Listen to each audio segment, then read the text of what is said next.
I solemnly swear that I will tell the truth, the whole truth, and nothing but the Hi truth. everyone, So Rod help here me from The God. Truth About Addiction. Today's guest is Katie Taylor from Walking the Straight Line. Katie's in London somewhere, basking in the sun. You can tell by the suntan, it's the right time of the year over there. So Katie, thank you very much for coming on to The Truth About Addiction, darling. Oh, you're welcome. Thanks for asking me on. I'm always happy to share my story. So what is the Katie story, please?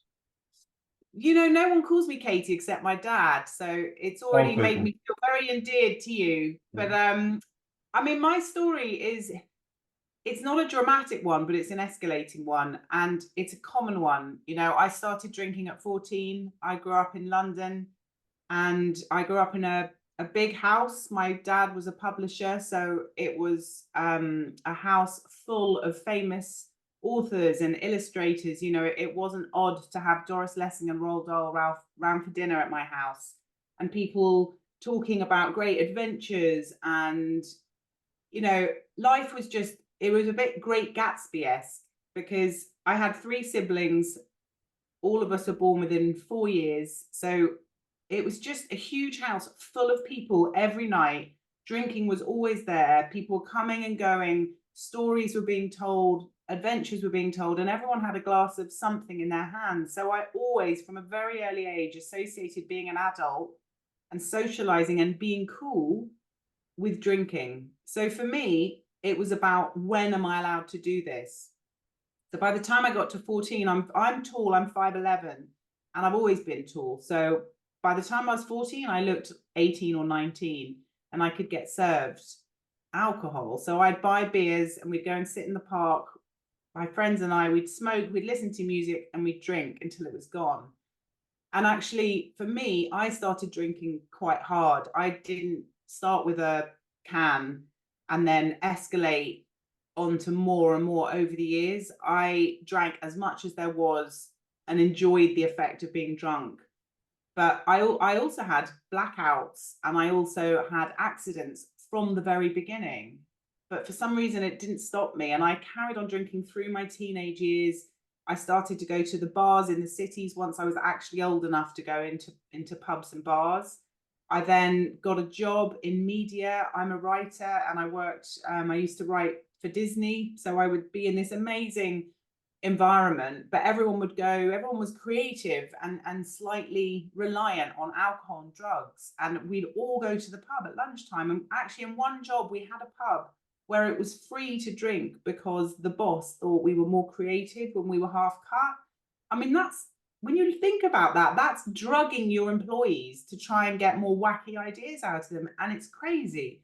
But that's the industry I was in. And my drinking carried on, and I was out every single night. You know, I can't say that I think I drank for probably 360 days a year for 20 years of my life.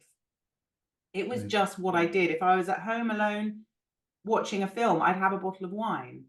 And it got to the point where a bottle of wine wasn't even touching the sides, you know. And I did have 2 breaks of 9 months when I didn't drink, because I've had 2 children, and I wouldn't have drunk anyway, but actually the smell of alcohol made me feel sick when I was pregnant. So I did have a break. But it's weird, isn't it? Because although I stopped drinking because it would harm my baby, I didn't have that same respect for myself. So as soon as the baby was out, there I was guzzling this poison again. And again, I'm still trying to get my head around why people do this, because I clearly knew it was bad for you, but I started again. But I mean, going back to my life, so in my 20s, I drank, I partied, I lived in London, then I moved to New York. And then in my 30s, it just seemed to escalate as people dropped off and stopped drinking so much and started having families. I was still very much, I'm out every night, because that's what you do. You drink in the evening. It's your reward for working all day. And that's what the culture and society had told me was okay. I didn't ever consider not doing it, despite the fact I was hit by cars. I had really severe accidents. I lost my balance and fell through a glass shower door. You know, all these things were happening to me, but I didn't stop. I still thought, yeah, but alcohol's alcohol. It's part of who I am. it's what everyone does, and it's my identity. What would I do without alcohol? I would just sit at home, bored. That's literally what I thought. And it carried on, and I had a couple of kids. I moved to Italy. I lived in Rome for a few years.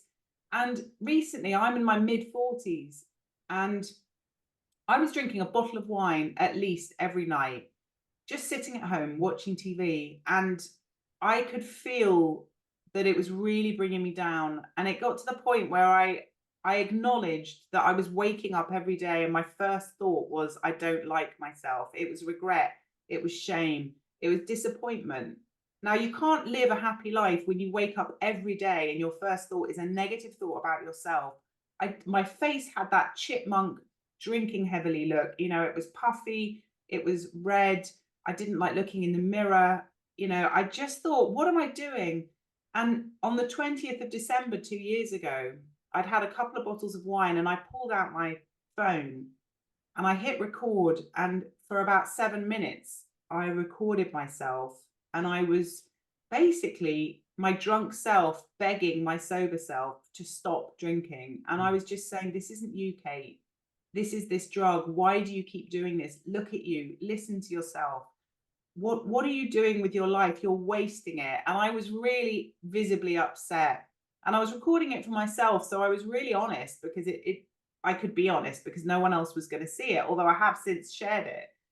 And the next morning, it just hit me. And I thought, if I don't change now, I'm never going to change. I have given my whole life up for drinking. I've either been looking forward to drinking, or recovering from a drink. If I'm being brutally honest, my whole adult life, what am I capable of without alcohol? I will never know unless I stop. And actually, a kind of switch flicked in my brain. And instead of feeling like I was having to give up, I suddenly wanted to. I was angry with alcohol. I stopped 100% blaming myself. And I thought, I want to know what I'm capable of without this poison. And I got this fire in my belly, and I said, I'm not drinking today. And it's been over 2 years since I've had a drink, and I've just kept going, and I've got more and more confident. And as you will know, and especially talking to people like this, the change in me has just been incredible. I thought giving up alcohol would simply mean changing my habits in the evening, and that I would be bored and boring. And completely the opposite has happened, Ron. It has been the most life-changing decision I've ever made. I sleep better, my concentration, my focus is better. I like myself, I love myself, my confidence has grown. I've learnt about barriers and I put them up. I am a better mother, a better wife, a better friend. I thought I'd lose all the creativity in my job, and it's just grown. I'm so much sharper, I'm happier. It feels like the world is suddenly in Technicolor, and before I was living under this grey film, and it's just, I'm just so happy. I don't have the words to describe how different it is waking up in the morning and looking forward to the day ahead instead of feeling regretful about the day that's just gone. And that in itself is enough to transform someone's life. Yeah, you very well put. It is extremely well put. And we do live in grey. We don't live in, we live in, it's like the lens is not quite focused in that world of active addiction. And I call alcohol a drug. Absolutely. All poisons are poisons. I actually, I had more trouble on alcohol than I did on heroin. Like, because Really? I'm a blackout drinker. It was from my very first drink. Yeah. As a child, from the very first time I drank, I blacked out. That's what I called drunk. Yeah. You know, and I just remember so many times waking up, not knowing where I'd gone, being told, oh man, you were so funny last night. We went to this club, we did this, we did that. And I honestly didn't remember any of it. And going to places and saying, Ron, you're not welcome. It's mortifying, isn't it? It's absolutely mortifying. And also having to apologize for something that you've done that you can't remember is is really scary. And actually, we try and laugh it off. And actually, I drank to forget about it because I would think, oh, I just can't deal with that. And I would walk away from situations and go, right, well, I'm never going there again, but I'm in London. I've got a million places I can choose from. But actually, inside, it was mortifying and terrifying. And I think putting yourself in these dangerous situations and being scared to check your own phone and waking up in the morning in your clothes, in your bed, and looking around for clues as to what you've done the night before, that is no way to live. No one can be happy and live that way, because you're right, it is a drug. It really seriously affects your brain. And actually, my husband's aunt at the moment is dying because of alcohol, and the effect it's had on her brain. The hospital has said, we can't do anything for her, it's too late. Alcohol has literally killed her brain, it's shriveled up, and we can't do anything for her anymore. Oh, of course, And it's so scary. And we don't hear about this. Wine is sold next to pizzas in the supermarket in the chiller aisle. Yeah. You know, and next to sweets for children. And it's like, oh, pick up this bottle of Pimm's, it's summer, or it's winter, grab a whiskey. This is a drug, and people are selling it everywhere. It's easier to find alcohol than a good quality peanut butter. Yeah. It's just crazy. And that is what has been a real eye-opener for me.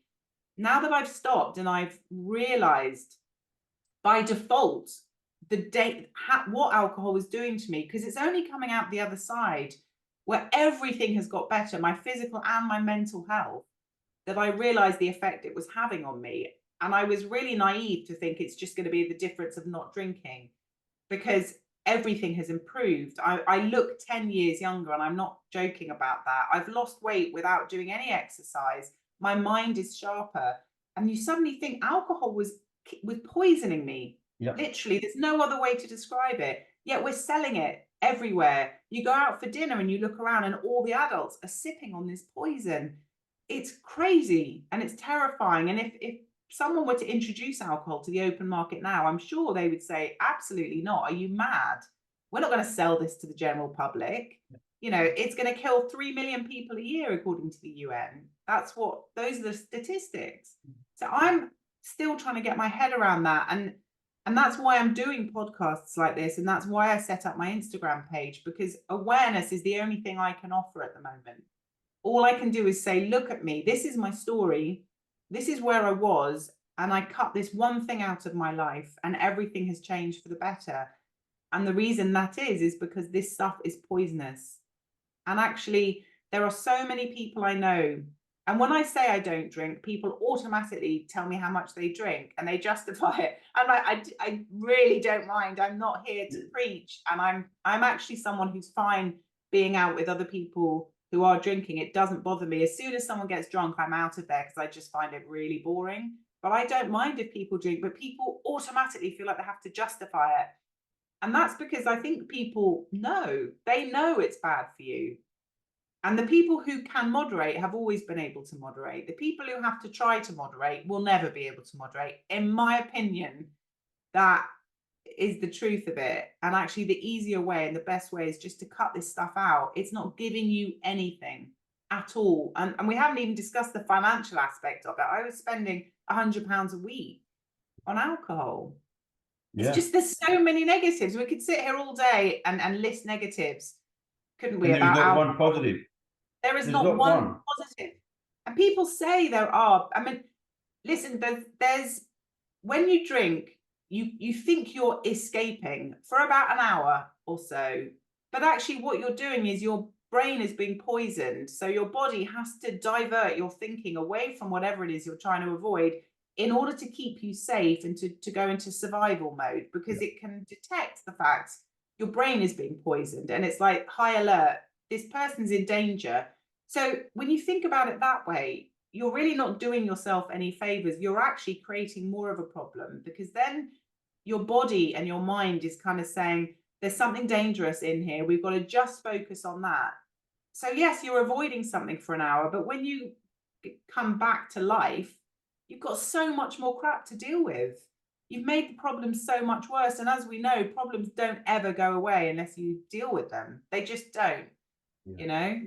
Yeah. Sorry, I'm a real chatterbox. You've got I to want just you to tell shut me. up. No, this is about you. People don't hear about me. I'm just boring old fart that does a podcast every week. Oh, It's don't be true. silly. No. I've got a great story, and I love my story, and I'm not ashamed of it.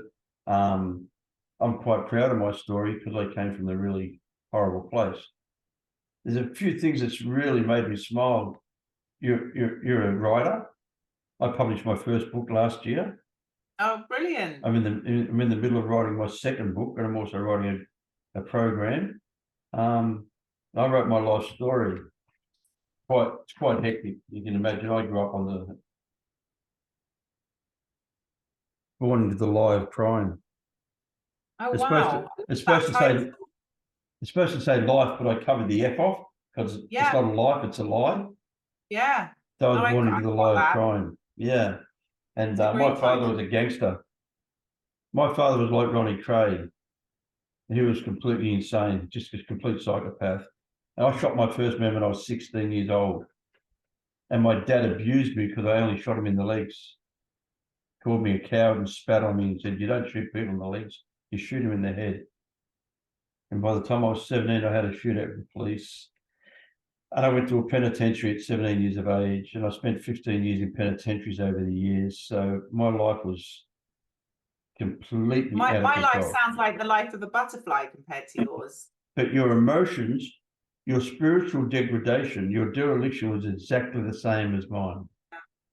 And that's it, isn't it? It's not, I don't compare myself to other people, and I don't compare other people to each other. No. I just never have ever in my life. I find people fascinating, and I find people's stories fascinating. But there are some really common threads that run through everyone I have met who's quit drinking because they've had a problem with it. There are so many similarities, and it's hard not to say that society is, I mean, it's hard to say to blame, because people have said to me, stop blaming everyone. You're the one that picked up the drink. You're the one that couldn't handle it. You're the one that couldn't stop. And you think, yeah, you're right. I will hold my hands up to that. But when you've got a drug that's addictive, I mean, I was someone who, if you gave me a glass of wine, I would drink it. If there was not a second glass to drink, I would be so pissed off. I would rather not have one than have one and be told to stop, because once I'd had that glass, that was it. I wanted to drink as much as there was, as quick, and I do things quickly. I work quickly. I think quickly. And my mum always called me the girl with the butterfly brain, because she's like, I can't keep up with you, Kate. And I drank that way as well. And so by the time I was drunk, I'd already had 2 more glasses of wine that hadn't hit my bloodstream yet. So I was in trouble. And that's why my eyes would go, I'd have these great white shark eyes that were kind of, people were terrified, like, you're not there. I'd fall over, I'd pass out, and people couldn't pick me up. I was a bad drinker. I wasn't a violent drinker. I never hurt anyone else. I never put anyone else in danger, but I put myself in danger. Yeah. But alcohol, it affects us at different levels when it comes to our stories. But the basis of it, the foundation of drinking and what it does to a human being, is the same across the board. And you must have found that. You must have interviewed so many people. Do you find similarities, and you hear people say things and you're like, you have no idea how many of us have said in different words the same things? I spoke to, honestly, because I've been doing this for 42 years. I got clean 42 years ago, and I relapsed. I haven't had a drink since 82, and I haven't had a drug since 86, because I went from alcohol to heroin. It's going to sound crazy. People really shake their head when I say this. Heroin was less harmful than alcohol. That's the honest truth. Heroin is less harmful to the body and to the brain than alcohol is. See, people don't understand how dangerous alcohol is because it's sold legally. And I think that's the biggest danger of them all, isn't it? Because even kids go and they see all these beautiful pink and blue and green bottles, and they see it with fruit in it, and they see it in beautiful glasses, and they see it with little, umbrellas and cherries, and it's made to look like an adult sweet shop. it's made to look attractive, and we're shown adverts of people laughing and giggling and celebrating, all with a glass of alcohol in their hands. But as soon as you see it for what it is, you realize it's kind of some sort of, it's all about making money. Yeah. And I wonder how many people who own these alcohol companies actually drink, because I'm sure they realize the damage alcohol does to people. Yeah. And I bet they don't. They're very rich and they're probably sober. I always say, you're high in your own supply. And, if you're a smart human being, which those people that are manufacturing and selling alcohol, I have this dream that one day there'll be a class action, a massive class action of all the alcoholics in the world, taking on all the alcohol companies in the world and winning the case and shutting everything down. But then it'll go back to prohibition, then it'll go back to blah, blah, blah, blah, blah. But I have that dream because I just hate what addiction does to families. But it's not only the alcohol and the drugs, it's also gambling. We have a personality disorder. We have a thinking problem, not a drinking problem. Mm-hmm. But that doesn't mean, if I have a problem that I like to shoot people, I shouldn't be allowed to buy a gun. So, if I'm an alcoholic, I shouldn't be allowed to drink.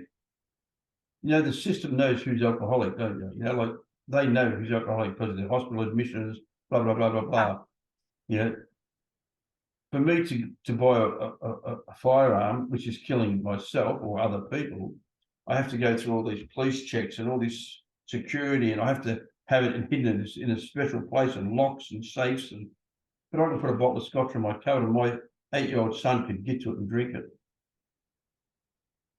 So there's no big deal because it's legal, it's socially acceptable. And England, the same as Australia, people say, I've had it for 37 years now. I travel overseas. I have a drink. I don't drink. What are you, a pussy? And I got a friend of mine who traveled with me.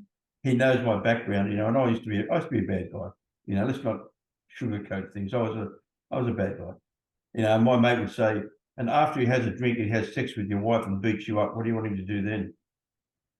And then they go, oh, okay, we don't want him to have a drink anymore. Exactly, it's the reality of it, and people don't share those stories because they're full of shame or they're embarrassing. Yeah. But because they don't share those stories, we're all pretending. Yeah. And that's where the problem is. That's why talking about it is so important, because even if people are just sitting there with their headphones in, they don't have to tell anyone else that they're listening to a podcast about sobriety or addiction. Yep. But they can suddenly go, this is right, there are other people out there, and we have to keep talking about it. And with regards to class actions and things like that, I mean, I am so ready to face up to the alcohol industry. Anything that happens, I'm on board, because it has to change. It's killing people. It's not right. And actually, the more the months go by that I've been sober, the more I've seen people kind of getting on board with this sobriety thing. And this year in particular, it feels like lots of celebrities are saying, actually, I'm going to get sober. And although they are just people, and I don't hold them in any higher esteem than I do my neighbor who's 90, I do think that their voices are heard more, and it's really helping because people see them as cool. And when cool people decide to go sober, it makes other people feel, well, actually, if they can do it and they've still got a life, then maybe I can. Because that's one of the biggest lies, is that being sober is boring. Yeah. It's just not true. Yes, your life changes, but I don't want to go and sit in a bar surrounded by people talking crap, getting more and more drunk, and then injuring themselves and spending 50 quid. I don't want to. I choose not to. If I wanted to, of course I could. But it's that was boring. I did that for 20 odd years. I don't want to do that anymore. I was literally shrinking my brain and injuring myself. That was so incredibly boring. Now I'm actually finding out who I am. I'm progressing. It's almost like when you start drinking, you mentally stop growing. And until you stop, you don't pick it up. I feel in my mid-40s like I'm picking up from that 14-year-old girl and going, who do you want to be, Kate? What do you want to do? What interests you? Which people scare you? What do you want to stay away from? What do you want to move towards? I'm finally asking myself those questions. The alcohol has stunted. It's not allowed me to develop that way at all. And I'm picking back up, and thank God I am, because I've still hopefully got a good 30, 40 years left of my life. And I've got a lot of catching up to do. And that is so exciting. And I will always love myself for making the decision to do this and giving myself the chance to become the person that I always wanted to be. It's so lovely hearing you say that. Everything you're saying is reality. That's early recovery. This is what you're doing. You're recovering. You're starting to take back your life. You're starting to take back your decisions, your choices. You're getting the rewards. But we are emotionally and spiritually stunted from when we pick up. And we do stop growing emotionally and spiritually. So the biggest part of this disease is the emotional and spiritual degradation. The spiritual part of this disease is the total self-centeredness. Where we know we're killing ourselves. We know that. I love that when you talk about your children. We didn't care about ourselves enough to stop drinking, but when you're pregnant, you stop drinking. So therefore, it tells you that your thinking was really bad. You know, like as soon as you have the child, it's like, okay, I'm not worthy anymore. I'm not important enough not to poison relevant. myself. Yeah. And I tell you what, we're important to other people. My kids need a mother who's not poisoning herself every day and finding that, you know, oh, that's just part of my life. I poison myself. Your mum and dad need a daughter. Yeah, and exactly. And I think back, I saw an image when I was a teenager of this opium den in Thailand, and all these people were laying all over the floor, and they would come to, and someone would give them some more opium, and they would pass out for another 24 hours. And I see alcohol like that now. I see it as a constant drip feeding of this poison into my body, and just walking around in this state of not quite there. And then I'm constantly topping it up. Alcohol stays in your body for days. So if I was drinking every night, I was always, I had alcohol in my system the whole time. When I was doing the school run at birthday parties, you know, when I was going for a walk or a coffee with friends, alcohol was still there. So I think of that image and I think I was one of those people, but I just managed to live in a house in suburbia and have the children and have the job. But make no mistake, that was me inside. Yeah. The truth is that picture, 100%. you know? 100%. They call it functioning alcoholism. Yeah. There's no fun in functional. No. No, well, you're living in survival mode, aren't you, Ronnie? Yeah. You're not living. If you get so used to the huge highs and lows, and you call it excitement for so many decades, but you're so used to that you think, well, that's what it is. Every morning I've got to get through the day, get to the glass of wine. Get through the day.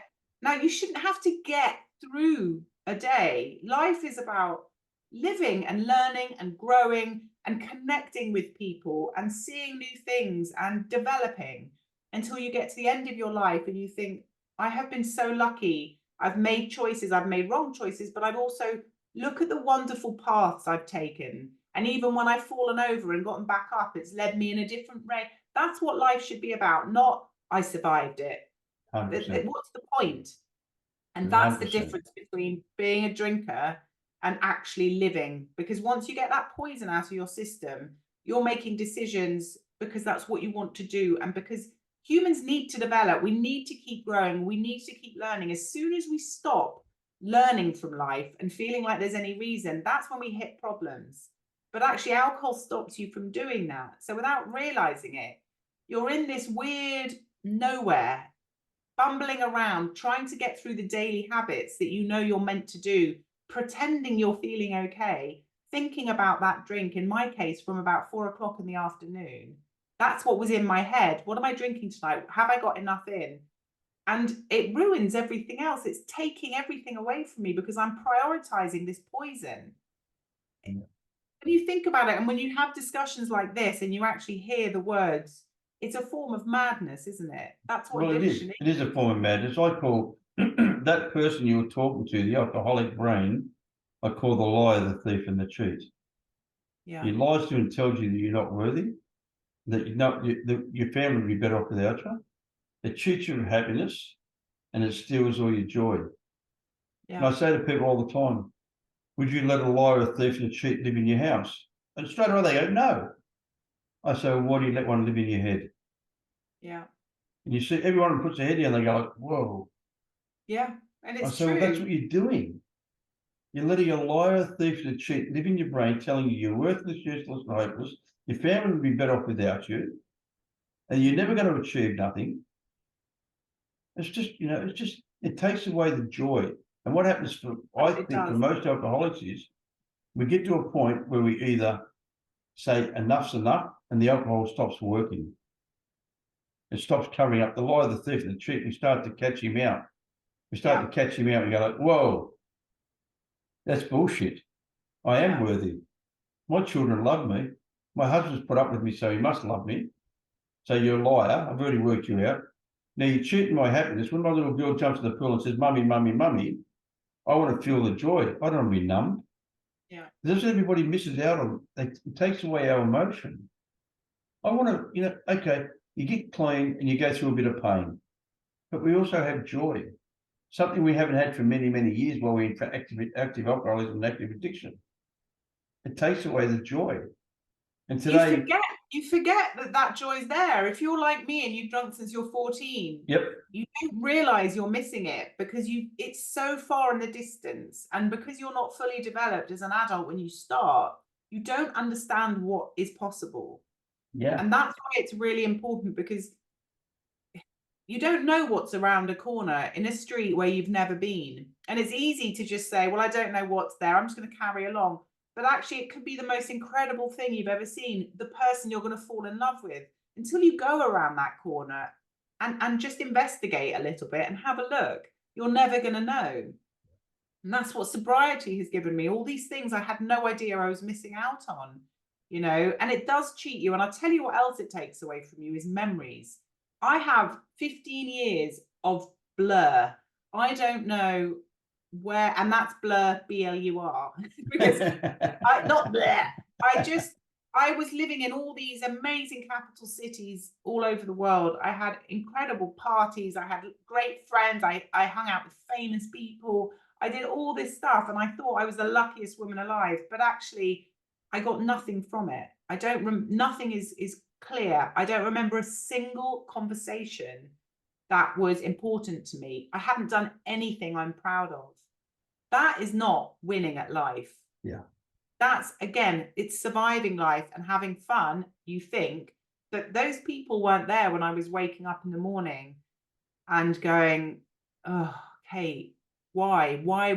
That question kept coming up every day, again and again. Why do you keep doing this? And actually eliminating a poison from your life is the only way to move forward. And I think you need help with that. You need community. You need to hear other people's stories to know you're not alone. But actually, every single step you take, it's almost like you're walking on gravel, and then little green shoots begin to appear every hour, every day. And before you know it, you're in this beautiful jungle and there's people around and you're feeling all these feelings. And yes, some are uncomfortable, but some are amazing. And you just had no idea they existed. And that's that whole pink cloud thing that people talk about. Yeah. Because when you've never experienced pure, pure joy that isn't spiked with poison, it's incredible. As I said, it's like seeing things in Technicolor. It's just like, wow. And that's the dopamine that I kept chasing, but it was a fake dopamine that came with its nasty cousins, shame and regret and fear and loathing and self-hatred. Whereas this dopamine is something I can revel in, and I can say the next day, that was incredible. I'm going to remember that for the rest of my life. I'm going to go back and do something similar to that makes me feel that good. There were no bad repercussions from doing that. And so then it continues, and that natural dopamine hit is just so much better than anything I've ever felt with drinking. And I'm not scared anymore. And I don't take crap from people anymore, because I'm not scared to walk down the street. And when someone looks at me, I think, please don't talk to me. Please don't talk to me, because you're going to say, I met you. Do you remember? And then I'm just going to be, all I want to do is hide. That never happens anymore. So you start standing up taller and taking bigger strides, and it just changes everything. Yeah. People ask me what's the greatest gift I got from recovery. I say freedom. Yeah. Freedom from self, freedom from other people's opinions, freedom from fear. I don't even talk about the drugs. As I said, it's been 1982 since I had my last drink, which is 40 years. But you know what? I'm still one drink away from being a drunk. I don't think for 1 minute that I'm cured. I know that there's no cure for this disease. I know I have a chemical imbalance. I use the word disease because I was always uncomfortable within myself. I wasn't at ease. Today I'm at ease. Yeah. I believe it's still inside me. I'm not going to test it. I don't want to test it. I have a beautiful life. But also, it's poison. Of course, Exactly. it's going to affect you. It's not a question of how can I manage to drip feed this stuff into my body without. It's poison. You're a human. Those two are not compatible at any degree, at any level. So as soon as you start thinking, what if I moderate? How can I manage to just have this? Well, it's poison. Again, there is no way. Nothing is good. I hear people talk about micro dosing. Mate, I don't want a micro. I want to get out of it. Of course. What's the fun in that? That was never the fun. And actually, those are the people who, as I said earlier, who moderate, have always been able to do that. They've never, ever become reliant. And I have friends who will drink a glass of wine on a Saturday night and that's it. Yeah. And I never noticed them before. I always thought they were drinkers. And they've said to me, well, Kate, I used to drink more when I went out with you because I didn't want you sitting there drinking on your own. But I never wanted to drink that much. I always felt awful for days after. And I don't drink for the rest of the week. And I had no idea. Because as long as I had someone drinking with me, I would guzzle the stuff. Yeah. But some people can just do that. But if you haven't done that forever, and still, even that, it's still poison. It's not doing you any good. It's still dehydrating you. It's still messing with your body and your mind. It's still stealing from you. It's still stealing your joy. I don't care what anyone says to you. It's really funny because I wrote down a little pointer thing here, poison of choice, because that's what I call it. I call it poison. And ever since our conversation started, you started to talk about the poison. They say it in pubs. They say, what's your poison? Yeah, what's your poison? When they're asking you what you want to drink, they literally say that. I've had people, bartenders say, what's your poison? And it's like, well, exactly. If that's not a red flag, I don't know what is. Yeah. You know. Yeah. They say, you know, do you think it'd be insane to walk up to somebody and say, please give me a fatal heart attack? It's the same thing. Of course not. It's the same thing. It's insane to be walking up to somebody. And the worst part is we're paying somebody to poison us so we can lie, cheat, and thief of ourselves, and then our families and our workplace, because you're not performing at work. Because I say to people, I've had people say to me, oh, I've never stole. And I said, yes, you did. They go, no, I didn't. I say, you did. You stole time. Yeah. You went to work on a Monday and you never functioned till Thursday. And on Thursday, you're waiting to get on the piss Thursday night and you never functioned again till Thursday. I said, so you never performed at your best that whole time. So you were stealing time. So don't tell me you're not a thief. You know? Yeah, it's true. Yeah. It's all true. And the thing is, I do recognize that the people who are listening to this, who do drink, that it is hard. Even when you have this knowledge in your head, it's hard. But for me, hearing conversations like this, reading books like yours, joining a sober community online, which is what helped me. You know, my Instagram account is how I did this, because people, when I was struggling, someone was awake and someone would comment. And I think knowledge, it's once you hear that, and if you do say, like, I'm going to spend some time every day reading or listening, once it's in there, it really does start to shift your mindset. And you can't do this unless you've got the right mindset. If you tell yourself alcohol is good, it's fun, but I'm not allowed to drink it, you're never going to get there. You have to start realizing what it is and seeing it as something like a drug, like I did in that image with all these people laying on the floor being drugged. Once you see it that way, I got a real fire in my belly, as I said, and I thought of myself as some sort of character with armor, and I thought of all the people I love behind me and alcohol taunting me, and I went, enough, you've taken enough. I refuse to let you. And because I saw it as a fight, I started to respect myself and going, you're quite cool, look at you. Come on, you've done another day. You haven't done it. You're winning this battle. It made me start, you know, the first week when I thought, I have felt really proud of myself. That is such a unique, such a rare feeling. I can't remember the last time I felt like that. Then you just get the armor builds, you know, your army builds, because you start to say, I've really got this. And I think you've got to see it that way, because it isn't doing you any favors. And once you realize that and you have the knowledge in your head and you start to say, I am worth more than this. Let me see what I'm capable of without it. What's the worst that can happen? Because I tell you, the worst that can happen is awful. And it's because of the alcohol. So try it. Just try it. That's what I say to people. If it's no good after 90 days, go back to drinking. Yeah. Not that many do.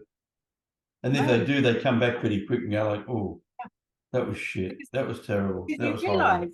You realize everything has got better. People are literally stopping me on the street going, you look amazing. What are you doing? And I said, it's what I'm not doing. Yeah. I say it all the time. That's it. Yeah. If recovery wasn't better than using, I'd be using. Yeah. And try and find anyone who's sober who says, yeah, well, I have to do it. I'm not enjoying it. I'm sorry, but after you get over that initial hurdle where it's unfamiliar terrain and you're kind of walking along completely lost, going, I know I'm going in the right direction, but this is really scary.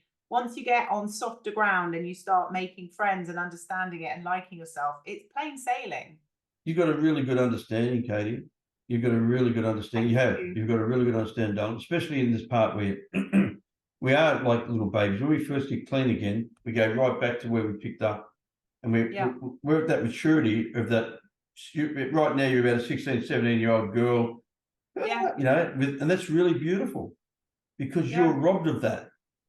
That dirty, rotten poison robbed you of that. Now you're starting to get it back. That's why we call it recovery. You're recovering that youth. You're recovering that. As I said, I'm nearly 70. I have an 8-year-old and a 4-year-old. I do somersaults into the swimming pool. We go fishing. We go hunting. My little boy and I go fishing up in the mountains, and we go out in the middle of the ocean and we fish and we hunt. And you know, like I feel like I'm maybe 40, 45. Well, you look like you're 40 as well. So I'm seriously. I feel like I'm 40 years of age. I stay healthy. I eat healthy. I train. I do everything properly. To me, this is a threefold disease. It's not boring. It's not awful. It's not a punishment. It's fantastic. I haven't got time to drink. The point. I don't want to drink. Someone said to me the other day, if you could just have a bottle of wine and no one knew, and no one would ever find out. And I went, absolutely not. Why would I do that? You don't understand that I genuinely don't want to drink anymore. Yeah. It's not a hardship for me. The only sort of cravings I get are not cravings. They're old associations popping into my head. I will go past a pub in the summer and I'll see people drinking, and it will remind me of the excitement I used to feel when I knew I was going out to do that. That's it. It's not an actual craving for alcohol. It's my memory going, oh, you used to get really excited. Yeah, because I wanted to go out and get pissed. So once I think about it and I go, but look at how I ended up crawling home covered in mud because I fell in a bush. You follow it through. And I keep walking and I go, that association I've got to create. And you create more and more new associations and memories. And the longer you go, the more diluted those old ones get. And now when I walk past the bar, the associations are with happy times, going out, maybe stopping in a pub for a lunch on a Sunday with my kids outside, and then carrying on and going home. No drink involved. And it gets easier and easier and more enjoyable. 100%. Without a doubt. 100%. You know, I don't even see pubs anymore. You know, like I can go to a pub and watch a band, and I don't even. Once they get loud, the idiots, I got to go because I can't stand them. I don't like drunks. No. Now I know why I used to get into so many fights when I used to drink. Because I don't like drunks. You know, they're just idiots. They say stuff when they're drunk they haven't got the courage to say when they're sober. You know, and they're rude. But They're also- rude. They're obnoxious to your girlfriends or your wives and your friends. Yeah. And I'm wired a little bit different. I'm the hero. You know, you can say something to me, but don't say something to someone I love. Yeah, I like that as well. I'm a big protector, you know. I mean, I'm very protective of my family and my loved ones. Me too. But recovery, to me, giving up alcohol, I didn't give up anything. I gained. There was no giving up. Yeah, When I stopped drinking alcohol, all I did was succeed. And like you said, I'm a street kid from Fitzroy, from Melbourne, from the slums. My father worked on the water side. He didn't believe in education. I couldn't read or write by the time I was 15 years of age. I'm a published author. I run a drug and alcohol rehabilitation program. I've helped so many people. I'm not saying this. I've been lucky enough to help so many thousands of people find a new way of life. So if I can do it, why can't everybody else? And this is why I'm really excited about the internet. They can do it. And that's why we have to keep talking about this, because people don't feel strong enough on their own. And I wouldn't have been able to do this if I hadn't found other people who were showing me that it was possible. And I looked at them and I thought, I'd genuinely like to hang out with that person. I thought everyone sober was just going to be boring, you know, sitting at home, not knitting their own pajamas. That's what I thought. And I thought, that's not me. I can't sacrifice, you know, I've always been the life and soul of the party. I don't mind not drinking, but I don't want to lose all of that. But actually, I haven't lost any of it. And the people, and more, literally week by week, more and more sort of very cool people, actors, celebrities, people I just think I would be, and I'm not kind of someone who meets famous people and gets nervous. I'm like, that's so cool, hi. But I look at these people, I'm like, you're so cool. And they're saying, I've actually been sober for 6 months. And you just think, yes, this is what we need. Because the more people like that, the more we feel, I want to be one of those people. I want to be at the front of this march. I want to be, because I think it's going the same way cigarettes. And I hope that people in 5 years aren't going to be, at least they aren't going to be laughing as much about the fact, what, you don't drink, how boring. I think that's already starting to change. Pubs here sell 0% alcohol beers. Yeah. You know, that's just happened in the last year. Yeah. No, we've got a movement happening. It's happening. We're definitely moving. And we're there at the front in all of our distorted beauty saying, this is possible, you know, life is better. This is why we do these podcasts. We do these podcasts to carry a message that, hey, you can stop. We've stopped. This is how we did it. We're having a great life. Get on board, you know, join the madness. You know, you want to be a rebel? We rebel against the shit that they've been telling you for years that's socially acceptable, it's legal. It has got not one health benefit. No. Not one. Not one. No, I know. There's not one health benefit whatsoever in alcohol or tobacco, the two things the government make the most money out of. Yeah.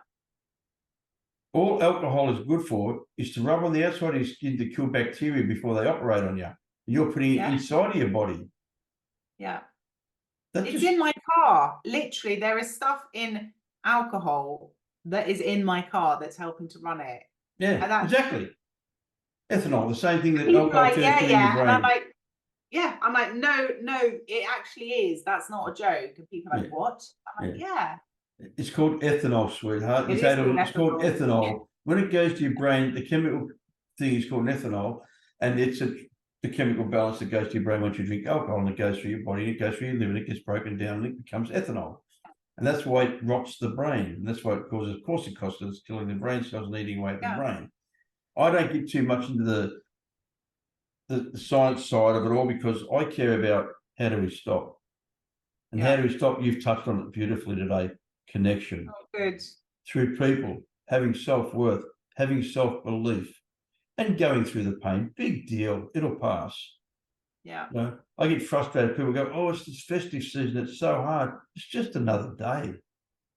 That's bullshit. I enjoyed it, you know, Ron. I started to feel like it was, and again, I've got quite an active imagination, which is why I'm a writer, but I started to enjoy it. And I felt a bit like I was in a fairy tale and all the bad stuff was leaving my body. So whenever something felt uncomfortable or awkward, I literally imagined myself in a film as the heroine, and all the bad stuff was being torn out of me. I visualized it. And so I made the uncomfortable feel like a win.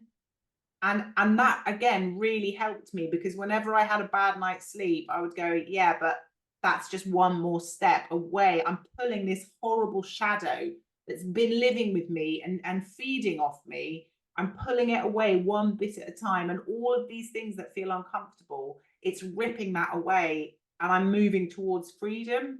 And that might sound really far-fetched and over the top, but for me, it worked. Who doesn't love a story? Put yourself in that story. Think about what your idol would do. Create a character who you respect and admire. What do? Do they sit in front of Netflix for 4 hours every night drinking wine and then crying and texting ridiculous things on their Facebook page? No, they don't. They get sleep and they get up at sunrise and they go out there. Start pretending you're that person. Just do it for a week. Yeah, and fake it till you make it. That's going to be your life, because actually pretending to be brave in a situation when you don't feel brave and doing it is actually being brave, you know? Yeah. And, you know, the rewards are phenomenal, as you touched on already. The rewards are just massive. Today you have you back. Your children have you back. You're now present. You know, the greatest joy I get, honestly, is watching people, the light come on. I call it the light bulb moment, where somebody comes in, they're starting to get clean, and all of a sudden they're like, I don't want to drink. Yeah. I'm not here because I have to be here. I'm here because I want to be here. Exactly. I'm part of this gang because I want to be part of this gang, not because I have to be. Yeah. Then later on you realise that of me being of service is what's keeping me sober. Yeah. That's how I stay sober. Feeling. I stay sober by doing what I'm doing now, of being of service. My legacy in this world, I don't want to be known as Ron the gangster, Ron the criminal, Ron the ex-drug dealer, ex-smuggler, all that bullshit. I want to be known as Ron the guy that tried to help people. Yeah. That's gangster. It is gangster. It's bloody gangster. My wife's not scared of me. My children aren't scared of me. Thank God for that. We have a great home. We have a good house. We have a good life, you know. And you know, when I was being a bad guy, and I was still clean. I was still clean for 16 years being a gangster. It was horrific. I was drug free for 16 years, and I was still a gangster. 21 years actually, because I relapsed after 5 years, and I stayed clean for 16 years. And I went back to prison.